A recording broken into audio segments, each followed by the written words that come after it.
of School Trustees meeting. Let the record show that Mr. Castro and Ms. Cinder are not here this evening, although we expect Mr. Castro later on. Let's stand for the Pledge of Allegiance. Pledge allegiance to the flag of the United States of America and to the republic for which it stands, one nation, under God, indivisible, with liberty and justice for all.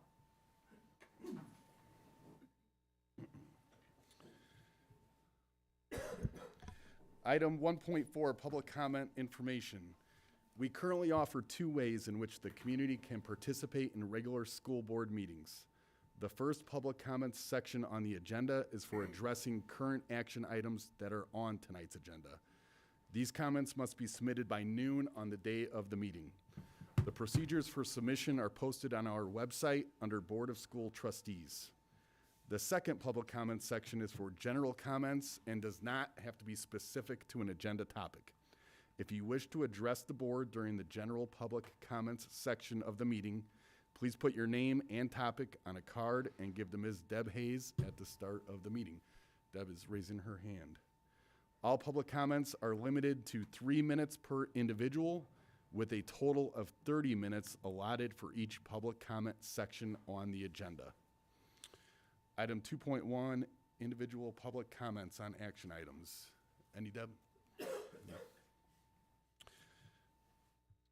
Item 3.1, Mr. Boyan Jovanovic, Wilburite's Principals Report.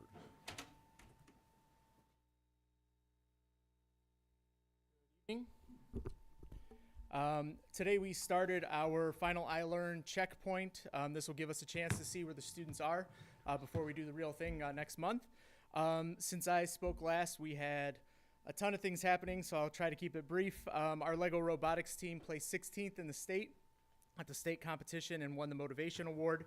Our debate team every single week wins high honors. I think we're always like 9 out of the top 15 every single week, and that is both novice and varsity. Our Science Olympiad team qualified for state.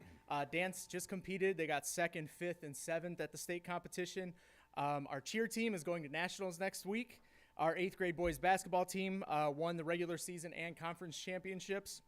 And then next week we have our induction for the National Junior Honor Society. We will have about 110 students a part of that ceremony that night, which is basically double what we had last year. So it's a lot of fun. So that'll happen next week. A couple of things to save the date on. Our PTO Parent Night Out at 313 will happen on April 4th. That is a big fundraiser for us in our PTO. So if you guys are interested, please come out to that. That's a fun night. We will also have our Around the World at Wilburite, sort of our multicultural fair on April 9th. That'll be a ton of fun as well. We did it last year with about 10 to 12 countries and represented, so we're hoping to at least double that this year. That is the hope. We have the sign-ups on our announcements page and in our parent email. We also, this week, will be notifying our 2025 Wilburite Hall of Fame inductees. So those are past staff members. One of them was notified today. The reaction was awesome. So we love doing that. So this week we're reaching out to those 3 inductees, and that ceremony will happen late April, early May. Kind of has to work out for the 3 people we're inducting. Also, just like all of us here, we're trying to get through these last few weeks before spring break. We've had several events here to kind of wind us down. Our PTO ran a dance 2 weeks ago. Last week we had our karaoke fun night, which our student council does, with a ton of support from students and staff members, and a ton of, as I told the kids on the announcements today, really, really good singing and really terrible singing. But it was all fun singing. It was a lot of fun.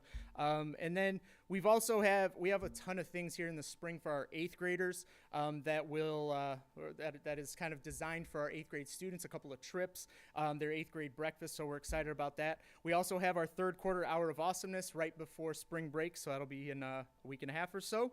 And then finally, some of the things that our staff, our spirit committee has set up for staff, because right now, again, at this time of the year, it can be a tough time for staff and students and everybody. So we've done a ton of different things, such as 50 Days Left picture scavenger hunt. The other day, they put pictures of myself, Mr. Torres, Miss Laird, and Officer Cooley around the building, and then you found them, turned them in for some prizes, which was fun.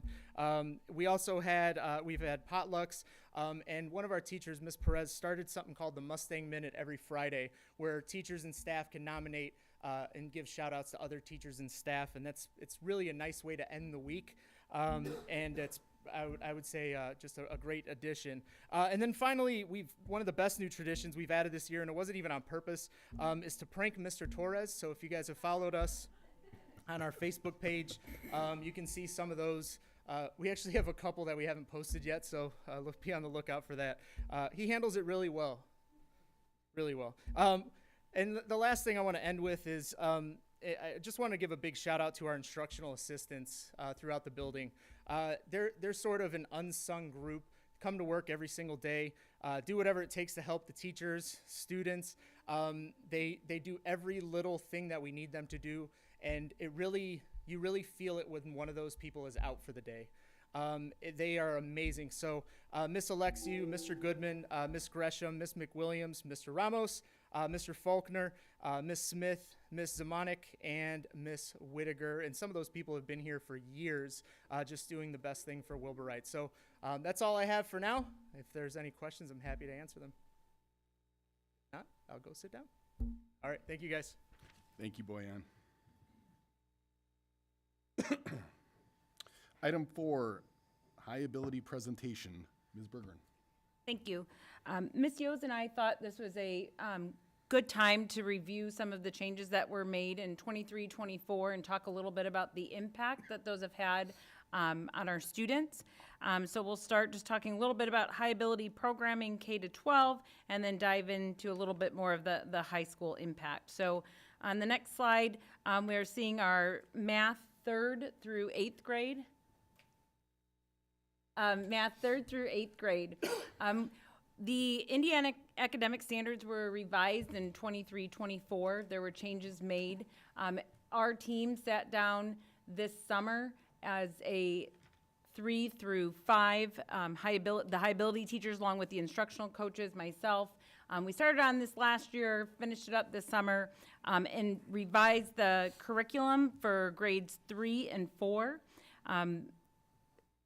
Previously, so let me back up a second. Students are identified for high ability identification at the end of 2nd grade, which means in 3rd grade, if they qualify, they are then put into high ability 3rd grade. They could be just math, they could be just reading. Some are both. What we found with the math is that we were skipping the 3rd grade standard, so they went from 2nd grade, identified as high ability, then put into 3rd grade high ability, the course, but they skipped a whole year of math. What's important to remember about high ability doesn't always equal high achieving. It could be your cognitive potential, so you could be a student that may be academically behind, but you've been identified as a student that has the ability to be successful in a high ability curriculum. And the state says that's up to us to help them gain those skills to reach their full potential. So when we realized that we were doing our students a disservice by skipping a whole grade level standards, we compacted them in the high ability world, or the gifted education. That's really taking those essential standards that are going to have an impact on the continued course sequence, and allows them to get those in sooner so they can continue to accelerate through their courses. So we compacted 3rd and 4th. About half of 4th grade standards are taught with 3rd in 3rd grade, and then in 4th grade, the other half of 4th grade essential standards, and then those 5th grade essential standards, which allows them then to be ready in 5th grade for the full 6th grade standard sequence. The state then has us identify students for high ability in 5th grade again, going into 6th grade. So now we have another whole cohort of students that may qualify that missed all of 6th grade curriculum. So when we began to change the course sequencing for the middle school, this was something else that we considered. And so we compacted with the help of Mr. J and his team, we compacted those 6th and 7th grade standards into a double-blocked math course for students newly identified during the end of 5th grade going into 6th grade. So that way we know that these students have the potential to be successful in accelerated math courses. We need to equip them with the foundational skills to then be successful in the AP courses in high school. So it's kind of it's backward design. So then in 7th grade, they take those 8th grade standards, and then in 8th grade, they have pre-AP Algebra 1. There is another group of students that Ms. Laird identifies that are ready to what we call double jump, so that they have shown the potential to be, they've mastered, she has them take sometimes an assessment, or it's based on their NWA scores, an assessment that allows them to take geometry, pre-AP geometry, as a 8th grader. So there is an opportunity to double jump for those kids also. On the next slide, we have I wanted to take a second and look at the pre-AP courses. In 23-24, the high school introduced pre-AP courses, which were developed by College Board. The purpose of the pre-AP courses are to teach the students the skills to be successful in AP courses during high school. We also know that when students at minimum take an AP course, the statistics, I believe, are there. Bob, you may help me on this one, but I think if you take at least one AP course, your increase in graduating from college in 4 years is higher, substantially. The high school, along with our support, introduced pre-AP courses, English 9, 10, Algebra 1, Geometry, Biology, adding Algebra 2, and then we have World History and Geography. So there's a recommendation that students be at the 75th percentile when they, if they choose to take a pre-AP course, but they don't have to be. College Board says that we have to allow any students, if we're going to offer their courses, because they are free, that we have to allow any student who want to take it. I had the opportunity to speak to Ms. Westland's class along with Kyle and Brett, and of course, me being me, I had a group say after, and I asked them, I said, who didn't take honors English as a 8th grader that's now in the pre-AP 9? We had over, I think there was like probably half the class were kids that didn't take it previously. And some of them were very honest and say, I was not at that 75th percentile in our NWA assessment, but I'm in here and I'm doing well. So it goes to show that sometimes maturity, sometimes just over summer, we grow, we develop, and it's important to be given those opportunities. The next slide talks about our impact. So why are we doing this? One, and I'm sorry, this did not look like this when I created it. I don't know what occurred. One of the important parts to definitely the high school and also our district administration is accessibility. As you can see, I've highlighted pre-AP Algebra 1, which used to be Honors Algebra, pre-AP Geometry, which used to be Honors Geometry, pre-AP Algebra 2, which was Honors Algebra 2. We have Biology was Honors, Chem was Honors, same with English 9 and 10. So in 22-23, those were actually honors courses. The majority of those became pre-AP in 23-24. But you can see how exponentially those numbers of students participating in those courses increased. In addition to that, you say, Colleen, that's great, but how many remained in the course? So these are actually second term numbers. So first term versus second term. I even went in and dug in to see how many dropped from first to second. I'm excited to say that some highlights. Well, let's go with some. In 23-24, we had 11 students. That's between the middle school and high school, because that course previously was not offered at the high school, was only offered at the middle school. We had 11 students drop. So that's a learning curve for us on some recommendations for kids. Is this a class you think you could be successful in? This year, we had 4 from Algebra 1, 4. In pre-AP Geometry in 23-24, from first term to second term, we had 8. This year, they only had 3. 23-24 Algebra 2 was not pre-AP. We just introduced this year for Algebra 2. We had 4. Biology, 0 students. We also did not offer pre-AP or biology honors at the high school. We do actually offer that now, and 0 students dropped the course. Pre-AP chemistry, 3 in 23-24, 1 this year from first term to second term. English 9, last year there were 5. This year I think there were either 1 or none. And then also in English 10, we went from 3 in 23-24 to 1 in 24-25. So although we're increasing the amount of students that are eligible to take the courses, they're rising to the expectations and they're doing well.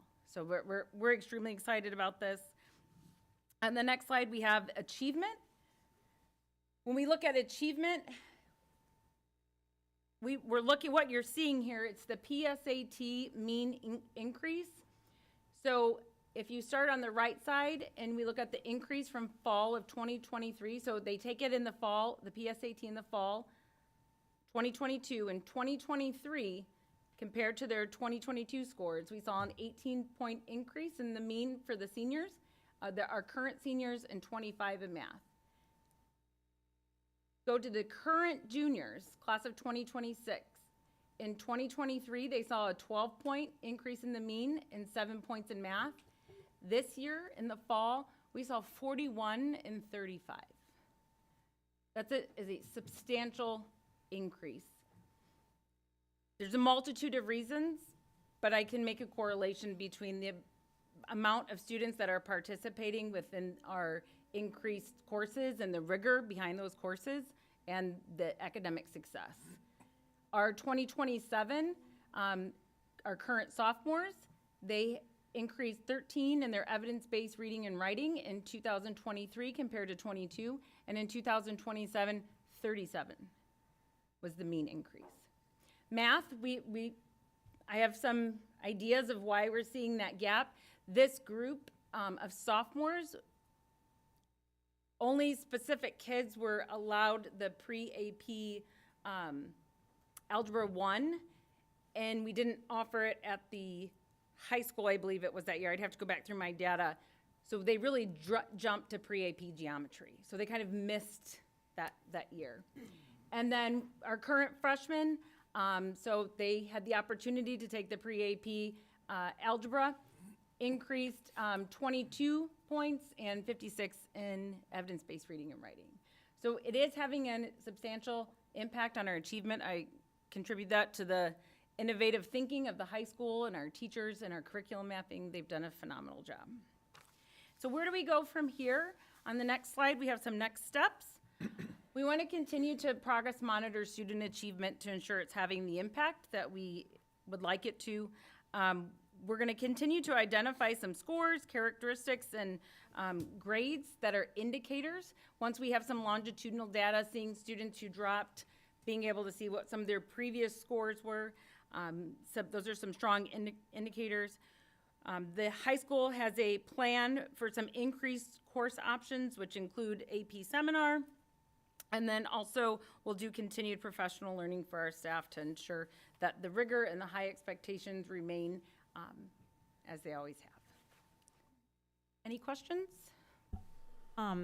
First, thank you so much for all this. It's so great to see. I mean, we always say we're data-driven, and this shows, yeah, we're data-driven and it's working. So, and if it's not working, I know you'd make changes, so thank you. About how many sixth graders do we have that come in for the first time into that high ability? So I in the math, you were saying they're going to do the double block? So I didn't have that. Boyan looks like he wants to say something. Go ahead, Boyan.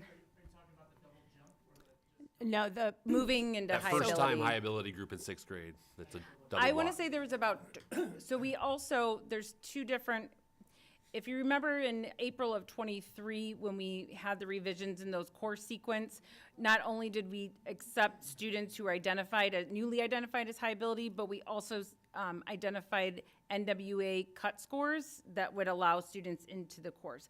I want to say it's probably about a full class of 30. Okay, I guess I was wondering about the logistics of that, of a full class versus 10 kids, So that's also what Ms. Laird and I and Boyan work very closely to ensure that we fill those classes, so we're we're not having 13 kids in a high ability class and then 30 in a regular general education class. We try to ensure that we fill those honors courses. We'll identify and give kids assessments that we think will be successful to see if they're ready. So if we get to a list and we've only got 25 and we think we can find 5 more, we'll do a score analysis, maybe ask them to take additional assessments to see if Okay. they're ready. Thank you. You guys have any questions? Colleen, the double jump, those students are identified in 8th grade? It depends. Ms. Depends. Laird works one-on-one with those students and does a score analysis. Usually they're students that are in the 99th percentile for math.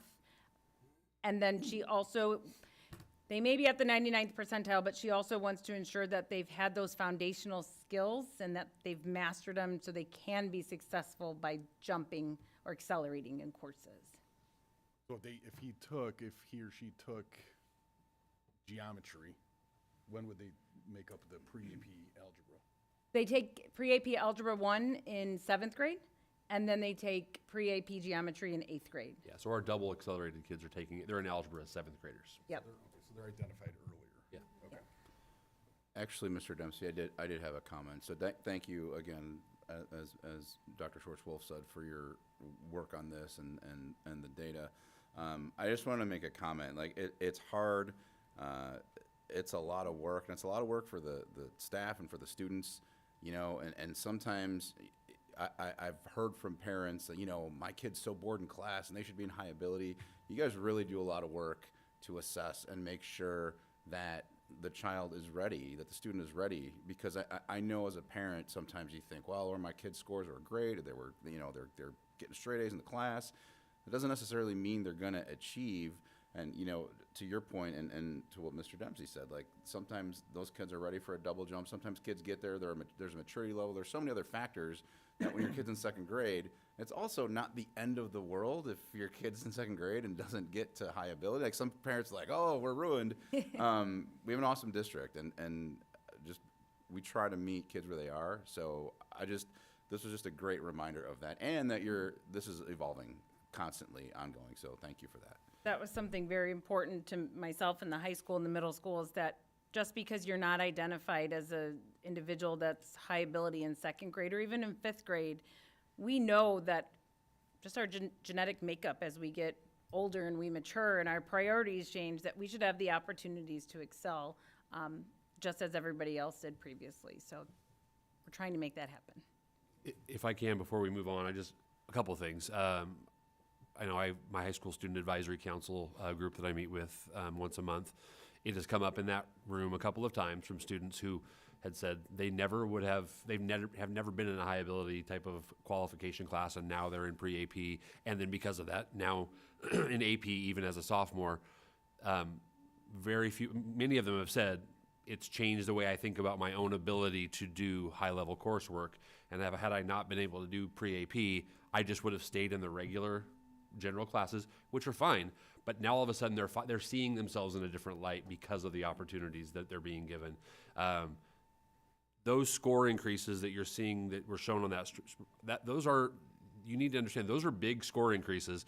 We're a relatively high achieving school district already, but to see that type of mean increases on SAT and PSAT scores is a really big thing. I happened to be last week meeting with superintendents from across the country, and I was going through this pre-AP program that we are doing to not only increase the level of access for kids, but that we're also seeing that impacting PSAT and SAT scores. And though this is a nationwide program, there are very few school districts who have completely opted into pre-AP. We are on the cutting edge of this. I think you're going to see more and more districts across the country going to pre-AP because it absolutely is a game changer for kids. And our AP access has continued to go up because of the pre-AP program, and that's a good thing for our kids. The statistics show once kids take an AP course, their success in high school and after high school goes way up. So kudos to everybody involved. It's been a good program, and we're continuing to get better at the program. So. Thank you, Brett. Thank you, Colleen. Thank you, Amy. That was fantastic. Item number 5, consent agenda. Dr. Heller. All right, so the consent agenda tonight includes item 5.1, which is the approval of the minutes from the February 10th regular board meeting and the February 24th special meeting. It also includes the approval of the accounts payable voucher register as presented, the approval of the payroll voucher register as presented, the approval of the personnel report, which includes recommendations for employment, resignations, requests to amend or extend a leave of absence, terminations, and professional learning requests. Finally, the consent agenda includes approval of overnight field trips, which includes Munster Chess Club to Martinsville, Indiana, Munster HOSA to Indianapolis, the high school boys volleyball team to Zionsville, Indiana, the Munster High School cheer program to West Lafayette, and the Munster High School volleyball program to their camp this summer in Louisville, Kentucky. With that, the administration recommends that the board approve with one motion and one vote consent agenda items 5.1 through and including 5.5 as presented. Would any board members like any items broken down individually? Can I have a motion to approve consent agenda items 5.1 through and including 5.5 as presented? Castro, I move we approve the consent agenda as presented. Is there a second? Schwartz-Wolf, second. Any further discussion? All those in favor of the motion, please say aye. Aye. Any opposed? Motion carries 4-0. Item 6.1, donations. Dr. Heller. Thank you. The administration recommends that the board approve the donations as presented. Is there a motion to approve the one donation as presented? Schwartz-Wolf, so moved. Is there a second? Smith, second. Any discussion? So as you can see, the only donation as presented tonight is a donation to the Student Council at Wilbur Wright Middle School in the amount of $765 from the PTO. Any other questions? All those in favor of the motion, please say aye. Aye. Any opposed? Motion carries 4-0. Item 6.2, fundraisers. Dr. Heller. Administration recommends that the board approve the fundraisers for February as presented. Is there a motion to approve the fundraisers as presented? Castro, I move that we approve the fundraisers as presented. And a second. Smith, second. Any discussion? On the screen, you see all of the various fundraisers at the high school that were submitted in February. These include a variety of athletic fundraisers, boys baseball, boys soccer, girls volleyball, cheer, girls volleyball. You also see speech and debate, culture cuisine club, the theater program, and boys and girls volleyball.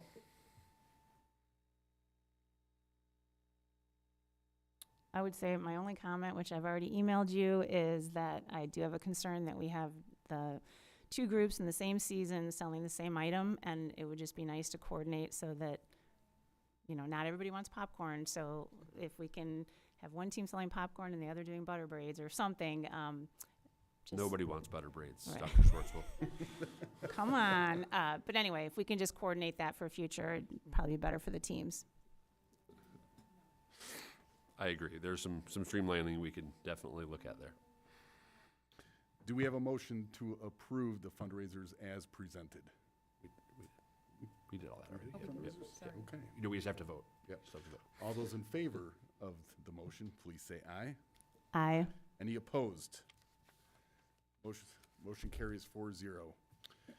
Item 6.3, purchase of a couple Bluebird rear engine school buses. Mr. Melby. The administration recommends that the board approve the purchase of the two Bluebird buses. As you recall, at our budget presentation, we have a budget to purchase up to 5 buses in 2025. This is going right along that plan. Do we have a motion to approve the purchase of 2 Bluebird rear engine school buses? Schwartz-Wolf, so moved. Is there a second? Castro, second. Any further discussion? All those in favor of the motion, please say aye. Aye. Any opposed? Motion carries 4-0. Item 6.4, new courses for Munster High School 2025-26 school year, Mr. Snyder.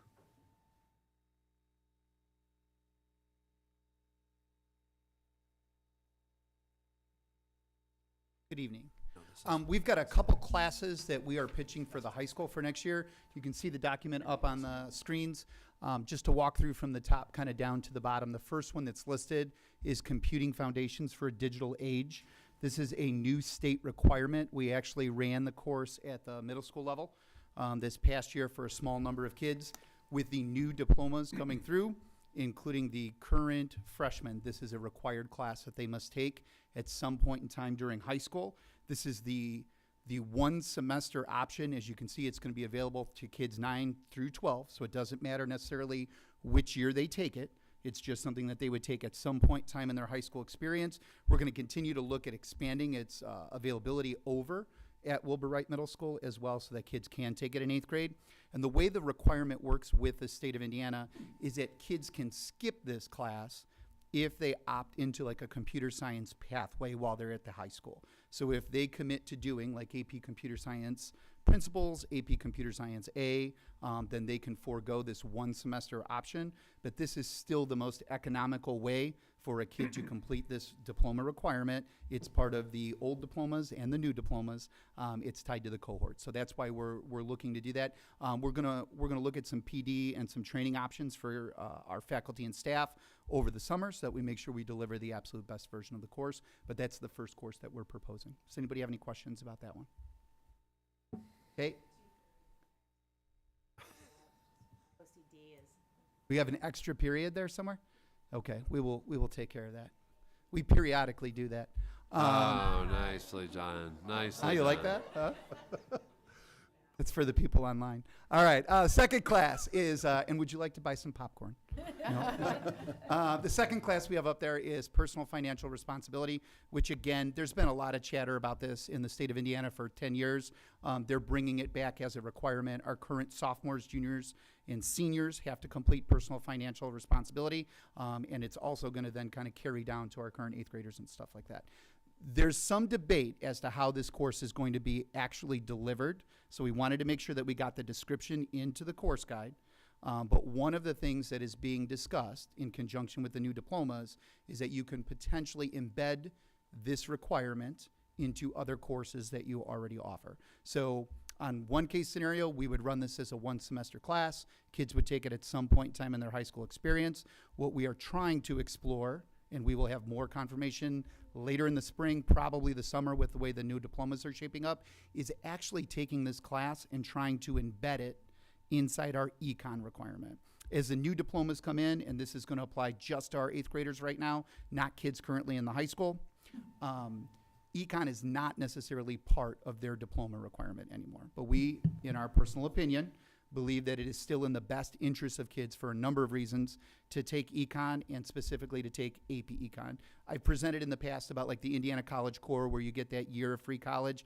AP Econ is one of those key classes for a large number of kids who complete that. So we don't see the value in having kids step away from econ in favor of personal finance. We want to see if we can marry or pair those two courses together for kids. What we'll wind up doing is probably issuing 2 credits out of the course, but we're going to look at how we're going to deliver that curriculum. Other schools around the state have been pairing it with like PCC or trying to do it like in a tutorial-based setting. We kind of like the idea of tying it to econ. It still keeps econ as kind of a required class for kids. It enables kids to be doing something that's math-based still in their senior year, even if they're done with their math sequence. And we think it will make them the most competitive by way of transcripts and college applications. So that's kind of our little creative solution for that right now. We can kind of follow back up probably in a summer board meeting once we're fully allowed to submit that and have that be approved at the state level. But that's really the direction that we're leaning in. We're not the only school that I think is going to do that regionally. I won't mention other schools, but some other schools are looking to do that as well. So that's, again, a new requirement. So the first 2 courses are both classes that are requirements coming from the state, and this is how we're looking at kind of pitching or working them into the catalogs, either at middle school or at the high school level. We did not think it was appropriate to take personal finance and pivot it down to the 8th grade level. Yeah. We thought we could do like a basic computers class there. We think that maybe like that preparing for college and careers class is more appropriate there than shifting personal finance. Mr. Okay? Snyder, I just want to add to this conversation a little bit that this idea of adding personal financial responsibility into an econ class and marrying those together, we have to do the personal financial responsibility course. That's now a new diploma requirement for our freshman group of kids. Econ is no longer a requirement for the new diploma for kids.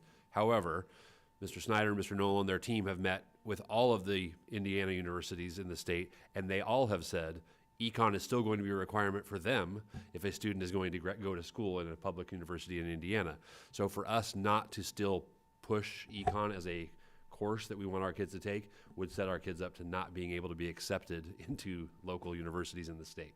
And so by doing these two things together, we both accomplish the graduation diploma issue, but we also set our kids up to be more successful, ready to go to college. Yeah, and again, we want there to be a Munster advantage, if I can double down. So if I'm looking at two almost identical transcripts, and one has econ, which I think is generally considered to be a more rigorous option, let alone if it had AP Econ, which is certainly a more rigorous option compared to personal finance, we think these kids have a better chance of acceptance. So the new diplomas are interesting. They do provide some flexibility, depending on how you look at it. They present some challenges. We've been encouraged by our educational associations to get a little creative, and no one from the state level is kind of turning down these opportunities to marry these concepts together, and we think it leads to the best outcome for our students right now. So that's our theory. We can follow back in the summer months and let you know if we're sticking with it, but I think that's the direction we're likely to head. Okay?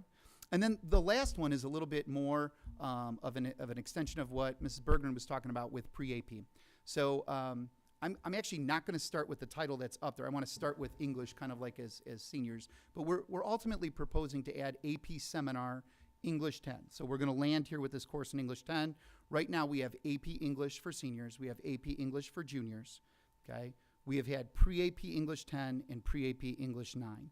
And what we're going to do is we're going to take this AP Seminar class and sneak it in there between the AP Junior English, and then we're going to bump the pre-AP down. Okay? So it means that pre-AP curriculum, so like pre-AP English 1 is what it's called with College Board, is actually going to sneak into the 8th grade level. Okay, and continuing exactly what we were talking about before. We're starting kids where it is appropriate and as they are identified appropriately to start tackling that curriculum. And I think, like, our perspective at the high school has been, the reason we do so much with AP or pre-AP is because it's good. Okay, so let's kind of start there. The materials are good, they're research-based, the questioning is fantastic, the projects, the educational process that kids go through is something that we would all endorse. Okay, so that's the reason we do this. We've always done locally developed, like, honors English 8 curriculum, or we've looked at like Thomas and Mary and stuff, or William and Mary curriculum, and this allows this to all specifically align. So we bump what we're doing in 9th grade to 8th grade, make it age appropriate, grade appropriate there. We're going to shift that 10th grade down to 9th grade, pre-AP English 2. This class is then going to slot right in there, AP Seminar English 10, and then we're going to have our traditional AP Englishes at the 11th and the 12th grade level. So we think, again, this is an effort to kind of expand access and to round out the English-based experience that kids are getting from 8th grade through their senior year of high school. This was a pitch kind of made through College Board and actually the state of Indiana. They were asking schools to look at this AP Seminar class and try to see if they could work it into their English 10 curriculum, and the state came in and completely endorsed it. So we kind of agree with it. We're already starting to figure out how we're going to chop and kind of move some things around so that, again, it's appropriate for 8th grade, appropriate for 9th grade, and appropriate for 10th grade, just so that we continue to do the things that we are actively doing with increasing access and making sure that kids have access to good curriculum. So we're really actually excited about it. This is, in some ways, this is new, but it's also just kind of like positioning some things around as well. So it's not drastically new or starkly new at the high school level. It will lead to some things being a little bit different for 8th graders, though, as well. But we think it's the right choice. And I don't have a second page for once. So I think those are the only 3 classes that the high school is proposing. On the back side of that, which is blank because we didn't know this at the time, we've actually been contacted by PNW about potentially expanding our American Sign Language curriculum. At present, we offer 2 years of that, but there is the potential to start offering a 3rd year of ASL, and this just happened last week, so at the end of last week.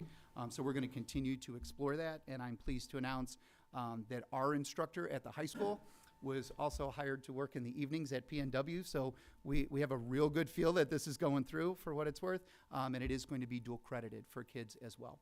So while it won't connect initially to the ICC, we've actually started to petition the state for them to consider it in that way as a traditional world language, but we might be pitching prior to the start of school some type of ASL 3 class. We're starting to survey kids at the high school just to see what their level of interest is and if we can get 1 section running next year.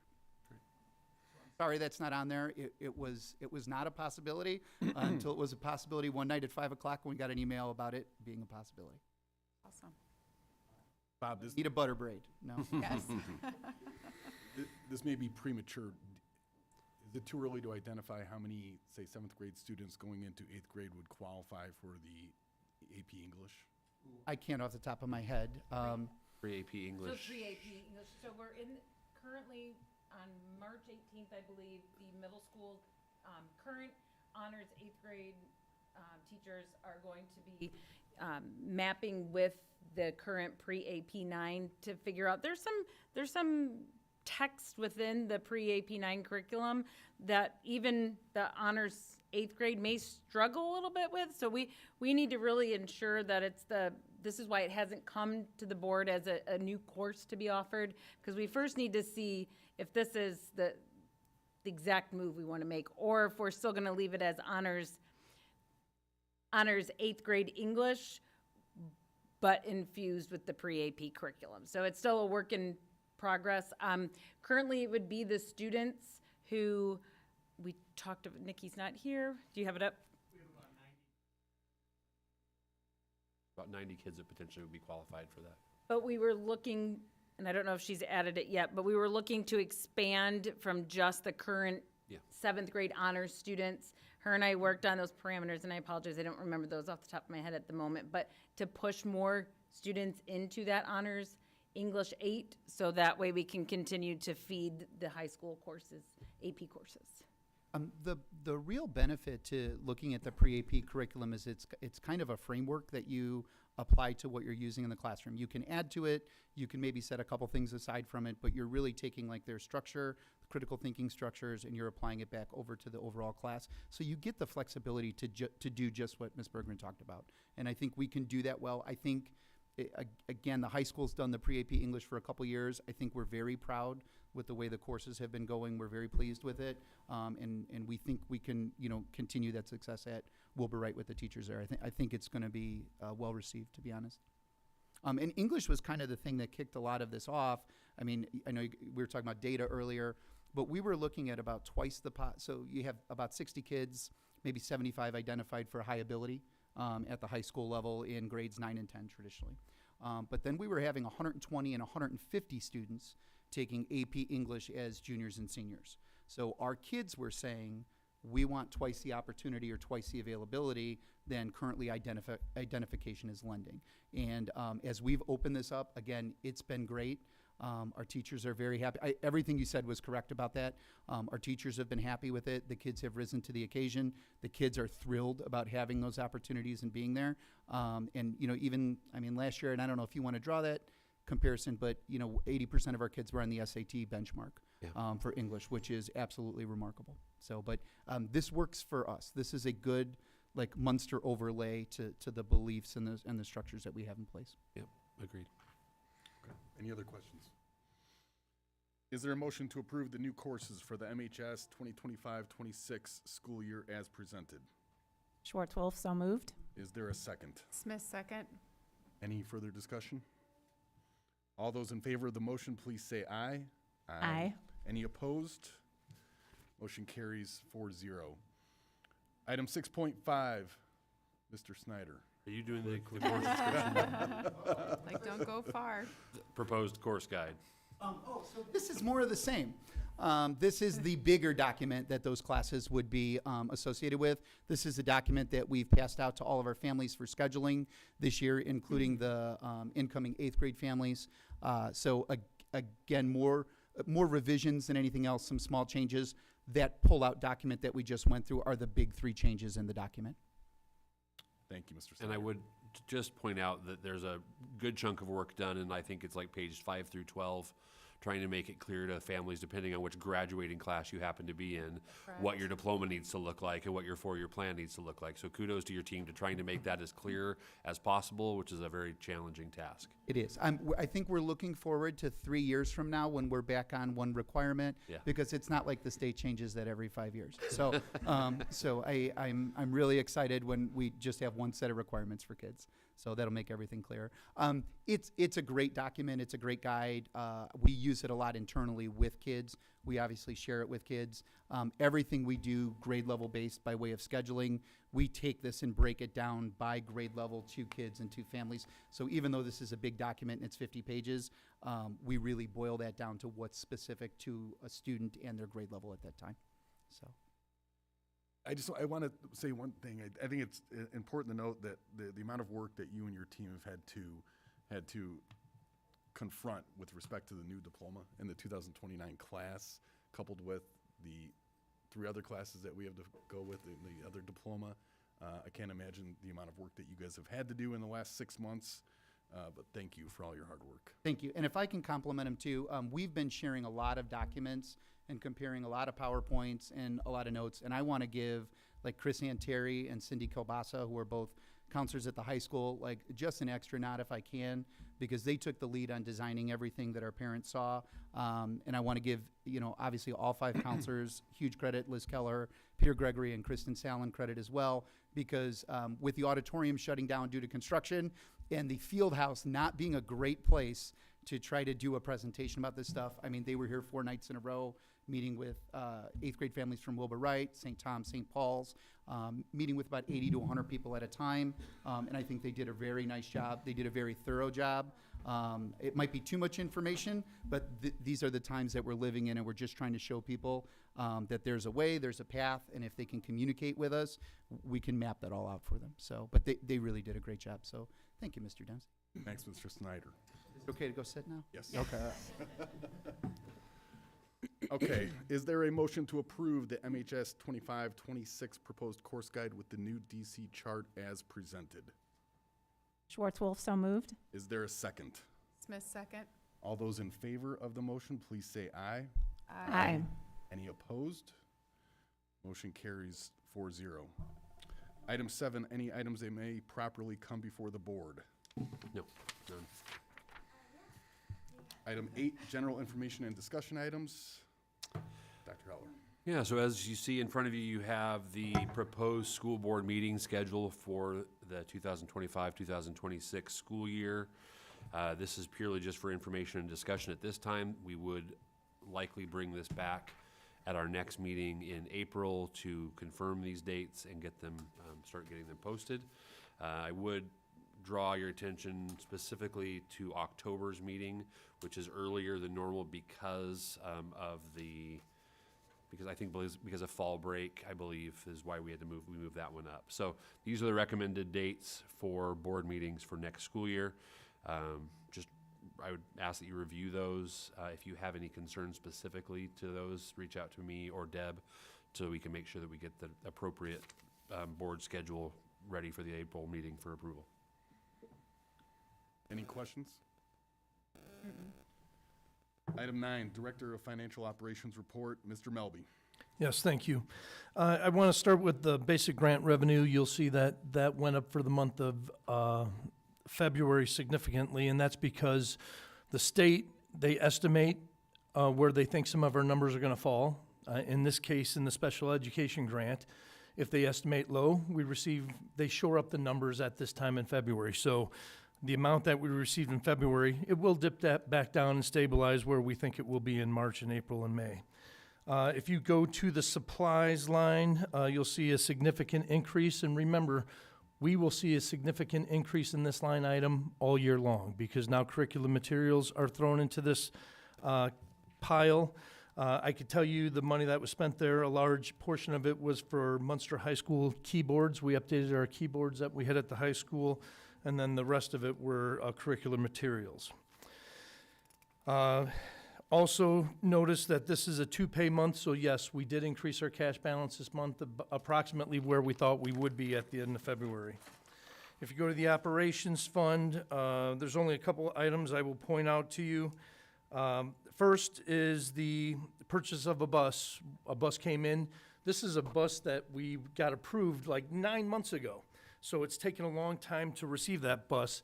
The thing I really want to point out to you is the price of that bus.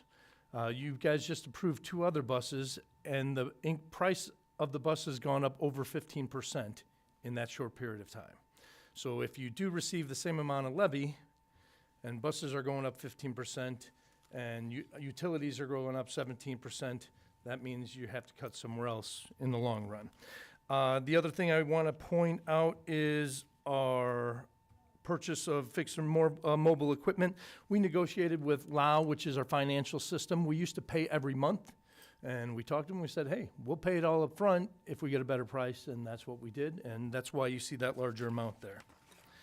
In our referendum fund, there's really nothing out of the ordinary. Again, I just do want to point out in our tax-bearing funds, our cash balances, like in the operations fund and a referendum fund, will decrease every month until we do receive our tax draw, which is usually in June and December, but we also ask for early tax draws, so we may receive it in May.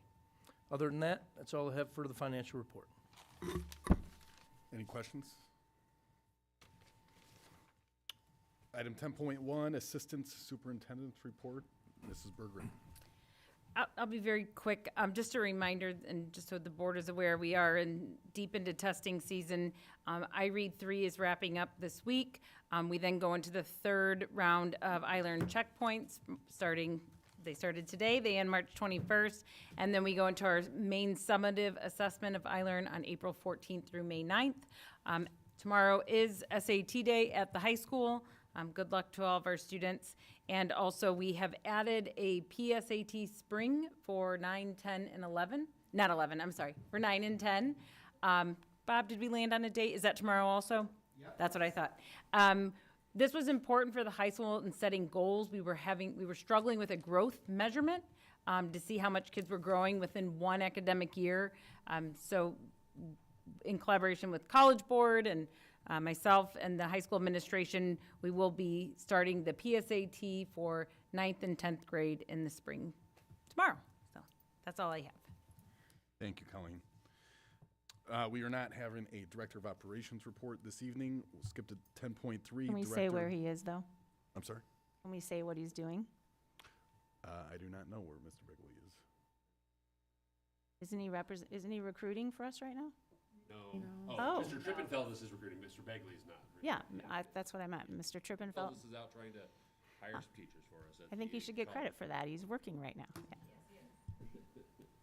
Item 10.3, Director of Exceptional Achievers Report, Dr. Chikalis. Good evening. Last Thursday, March 6th, the Best Buddy Bowl at the high school through the Best Buddies program had their bowl, and it was fabulous. And so we have some pictures up there to show you of some of the activities that were done. They raised over $1,000 for the Special Olympics. We even had, if you'll notice, the one of the pictures up there has graduates from previous years who have come back to celebrate the diversity and friendship with all of their students. What a testament to our students, our staff, and our community that they are coming back and spending time with the students. Pictured there is one of our postgraduates named Joey Higgison, and he comes back every year, and that is just a huge testament. Also, March is Developmental Disability Awareness Month. So if you'll notice, we have some students up there who are working with peer buddies, and they are gearing up and preparing for the Unified Games. So they're all getting ready for a month from now to work on those Unified Games. And that's all I have today. Thank you, Dr. Chikalis. Item 11.1, Individual Public Comments. We have 3. Mr. Quinones.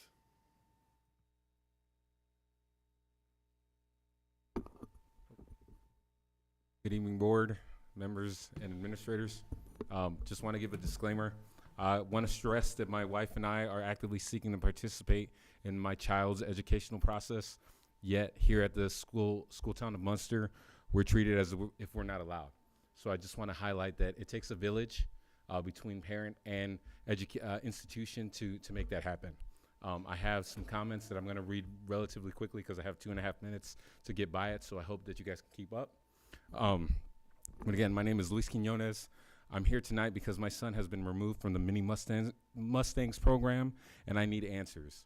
I need to understand why the district's response to his challenges have been removal instead of support. I understand that pre-K is different, but that does not mean the district should ignore its own Mini Mustangs handbook. When it comes to discipline and support before removal, the handbook lays out steps for addressing behavior, yet those steps were not and are not followed. Instead of working with my son, communicating with us as parents, and putting a plan in place, the district's response has been simply to remove him. So I asked, where was the support before removal? Where were the interventions? Where was the collaboration? When a child is struggling, the answer should be to help them, not remove them. Your team will say they did everything, and I promise you all that no one in this room outside of the employees would agree with that statement. Beyond his removal, I have a ton of concerns that I'm going to highlight relatively quickly.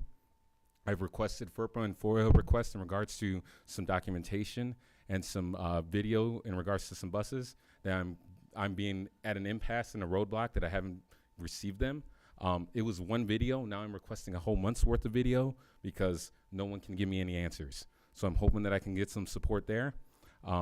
My son was requested to put on a harness that no other child, in my understanding, is being asked to do so.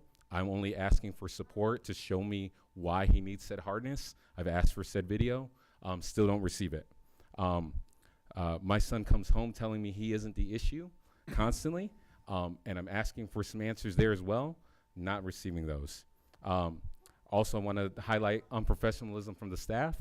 I have come in regards to you all for assistance to help my son because I'm a big advocate in his education. And instead of highlighting that, I'm being met with comments about my marital status, right? About my wife and how we're not helping one another and how we need to go figure stuff out. That's something I also want to address. I also have requested meetings with the assistant superintendent and other key decision makers, and but I have been turned down at every corner, right? I've got way more. I hope I don't want to go through it, but I want to leave you guys with one thing. If success is truly by 6, then why are we setting up my son for success, for failure, right? Thank you. Thank you, Mr. Quinones. Ms. Keith. Hi, I came here tonight just to talk about the Exceptional Achievers Program. My son is in the program, and the program has experienced significant turnover. They have lost 7 leaders in their classroom this year. And with that, we're not getting notified timely. My child was involved in an inquiry related to bullying, and I was never notified, which in the handbook is mandatory, and I was not notified. Additionally, let's see, I just want to know, it just creates just this lack of faith in the system, in the school.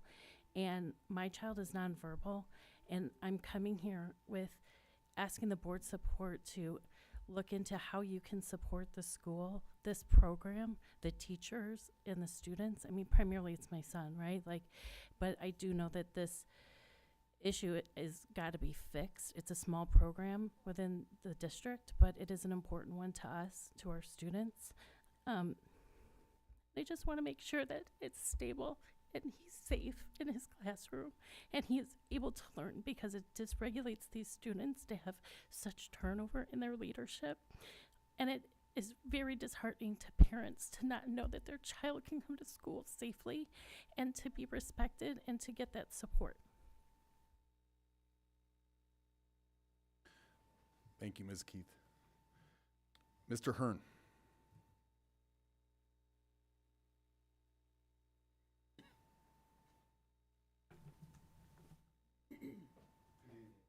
I come today as a concerned citizen and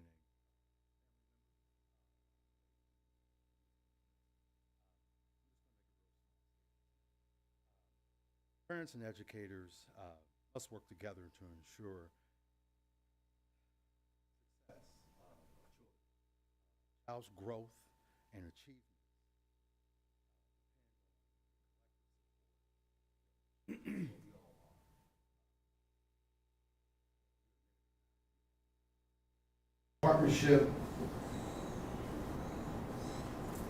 Partnership depends on a collective support.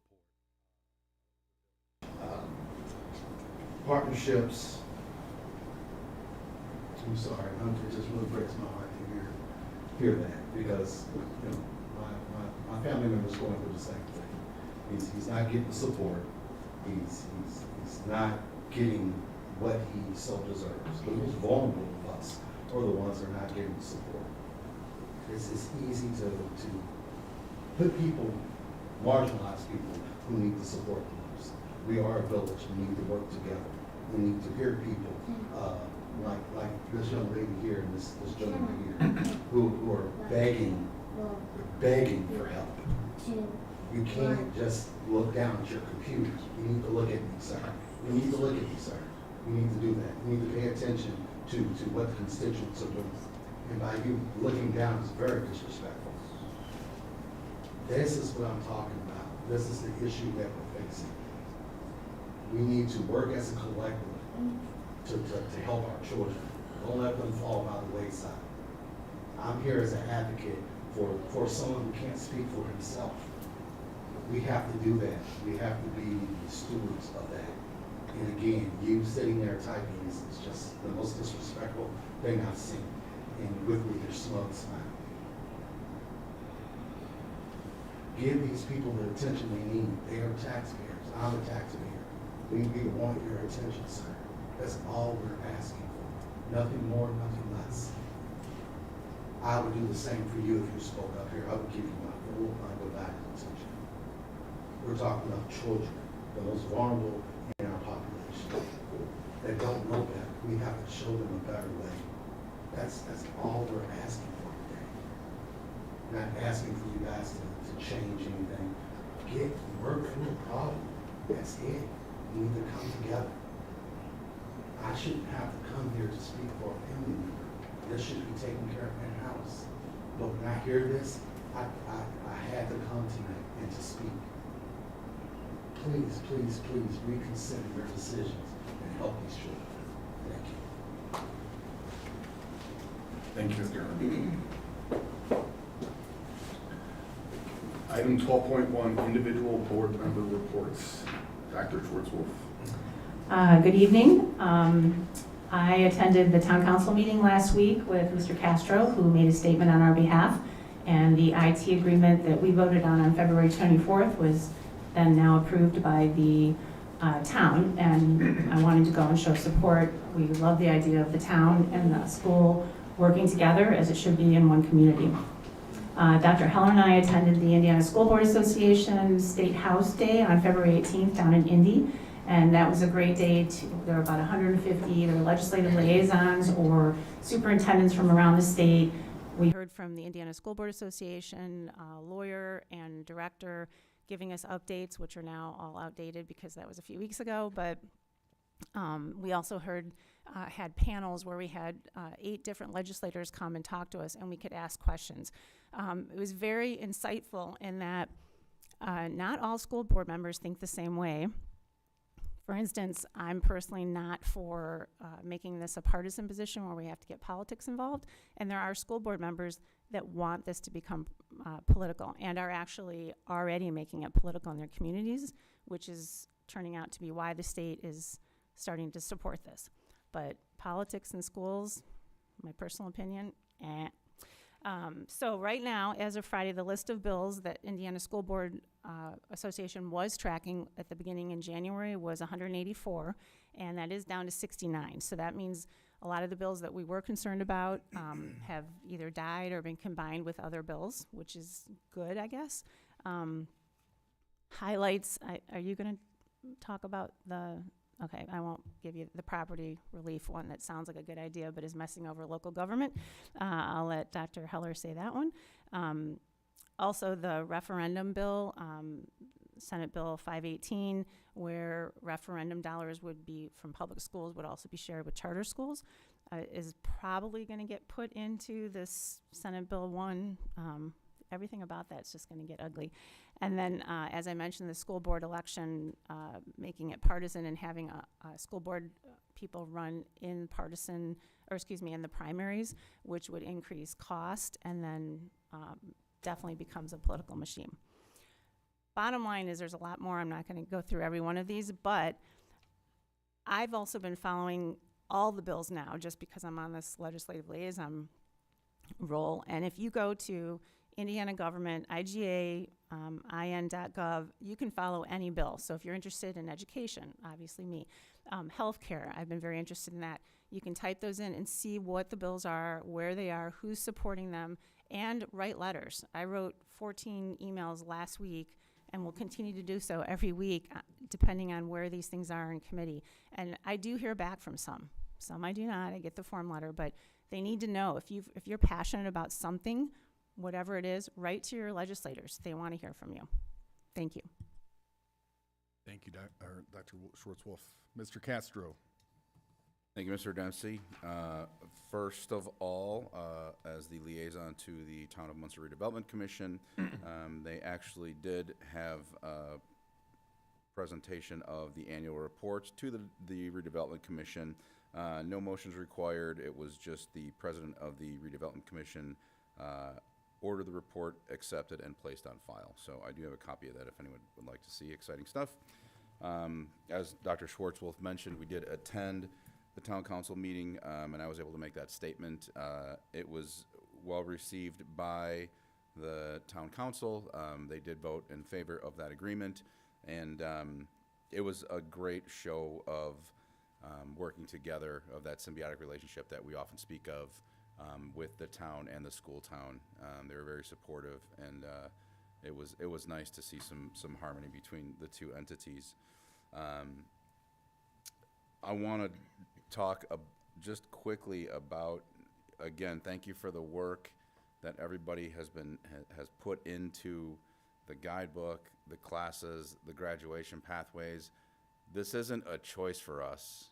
I just want to reiterate that. This is something we have to do. The state is mandating we do this. And I know we've said that before, but I want to remind people, because I think sometimes still people are like, well, why are you choosing to do this? Why does Munster want to do it? Munster doesn't necessarily want to change what we're doing. We always want to improve. We always want to evolve. We want to get better. But the state is mandating this. So now you see the chaos it's creating. Mr. Snyder made that remark. It probably will change in another 5 years. People don't necessarily know what they want downstate. They try to throw their ideas. So it's tough to, now you're kind of in this transitional phase as well. It's difficult. I have an 8th grader and I have a junior, so we're looking at both of these scenarios. But I just want to say thank you to all of you for the work you're putting in and making this as painless as possible, because it's a lot of work. Furthermore, it just a reminder that people put a lot of hours into this. This isn't something that our staff takes lightly. This isn't something that the board takes lightly. These aren't just off-the-cuff decisions. There's a lot of discussion with everything we do, and I appreciate all the time spent and the work that we do, that the district does, and the attention paid to affect our district. So thank you very much. Thank you, Mr. Castro. Ms. Smith.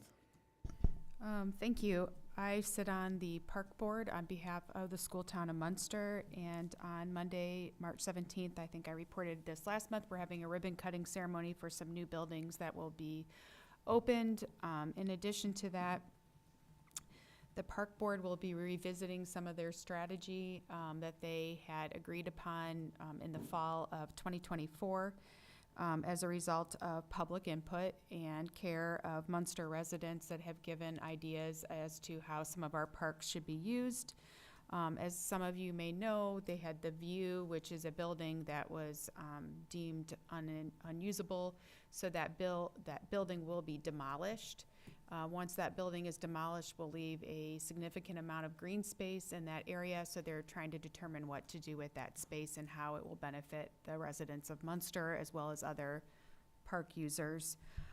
In addition to that, I know, like all of us, we go to a lot of events and such for our own children, the community, students, et cetera. I had the opportunity to go to a dance, regional dance competition, which I don't have any dancers.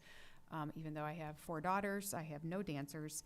And I have to tell you, these young women from Wilbur Wright to the high school, my understanding is they have 52 days off a year from their sport, and they blew me away. The professionalism, the talent, the hard work, the dedication was outstanding, as well as that of the coaches. Sarah Sharp, I understand, brings her mom comes and her sister to every single event, which is amazing. And Elise was named the coach of the year at the high school from her peers, is my understanding. I don't know if I have that exactly right, but close to it. But it was outstanding. I also recognize that a lot of our students have been, I've been told about outstanding professionalism from our students, kindness, et cetera. So it is good to see that our Munster families are continuing to instill hopefully good behavior in all of our children and be recognized for such as part of that. Mr. Snyder, as one of the parents that is very supportive of having sign language and advancing that for higher levels. Too bad my oldest graduated, but still very much appreciate continuing to pursue that. Yes, you're welcome. And it's amazing for these kids to have that opportunity at Munster High School. I also just want to say thank you to those that came and spoke at our meeting this evening. The only way we can be better is by learning from our families, and thank you for speaking. Thank you, Mrs. Smith. I'll be really short. The Munster Education Foundation, in collaboration with the school town of Munster, will be hosting the Teacher of the Year Award on April 23rd at the Center for Visual and Performing Arts. This is the second year that we'll be doing this, and we'll be doing it for years on down the road. And with respect to the Booster Club reverse raffle dinner, that's been going on for decades, I believe. That reverse raffle dinner is April 25th, also at the Center for Visual and Performing Arts. All the money, all the proceeds that go, all the money raised that evening goes towards all of the clubs and the sports in the school district. So it's a fantastic evening, and that's all I have. Dr. Heller. Thank you, Mr. Dempsey. So first, I do want to apologize for anything that was perceived as disrespectful. That was not my intention. Whenever there's public comment, I'm trying to take notes so that I can best respond and meet with staff afterwards to figure out what some of these issues are. So that's what I was trying to do. I apologize for any disrespect that was perceived. We're just over halfway point in the legislative session this year for Indiana's General Assembly, as Dr. Schwartzwolf alluded to in her report. I'm not going to go into a lot of detail because there's not a lot of good news currently, and especially in relation to school funding. I will just go into a little bit of detail on a couple items. I think it's always good for our community to be aware of what's going on down in Indianapolis when it comes to the legislation. Senate Bill 1, which I'm sure people have heard of, which is commonly referred to as being a property tax relief bill. As currently being proposed down there right now, that bill passed the Senate and is now in the hands of the House, and they're making some adjustments. As currently proposed, that bill would cost the school town of Munster somewhere between $2 million and $4 million each year out of our operations expenses. And just for people to understand, the operations fund is for things like bus drivers, custodial staff, maintenance staff, purchasing buses, purchasing the equipment that we use to keep our schools clean. Really, any equipment that we buy comes from the operating budget. These are all the areas that are also dramatically impacted by inflation. As Mr. Melby talked about, buses have gone up 15% just since we purchased the last set of buses. Since I've been here, they have nearly doubled in cost over the last 3 years. Everything in the operations fund has gone up, from building expenses to contractor expenses. Everything that we do in that budget has gone up significantly, and we will be taking, based on this bill, a significant hit. This also does not just impact schools, it impacts every taxing entity in the state. So the town of Munster Civil will be taking significant hits to their budget as well based on Senate Bill 1.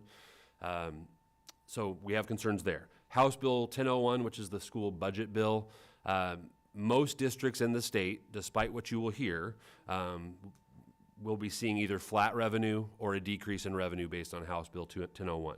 Our revenue in School Town of Munster will be less than a 1% increase based on the current proposal. This will make it very challenging, obviously, for us to do just simple things like giving raises to our staff that are commensurate with inflation, just to keep our staff paced with inflation. This budget is also glaringly short on funding for students with disabilities. That's always been an area that is somewhat unfunded, but it's even worse in this current budget. I also want to highlight that within this budget, while public schools are getting very little new money, this budget has a proposed increase of $183 million to private school vouchers. This proposal essentially would provide vouchers to pay for private schools for all families in Indiana, regardless of their wealth level. Originally, the voucher program was intended to provide those families with the least financial means opportunities to still go to a school of their choice, even if it's a private school. But now it's diverting tax dollars directly from public schools to fund the wealthiest families to go to private schools.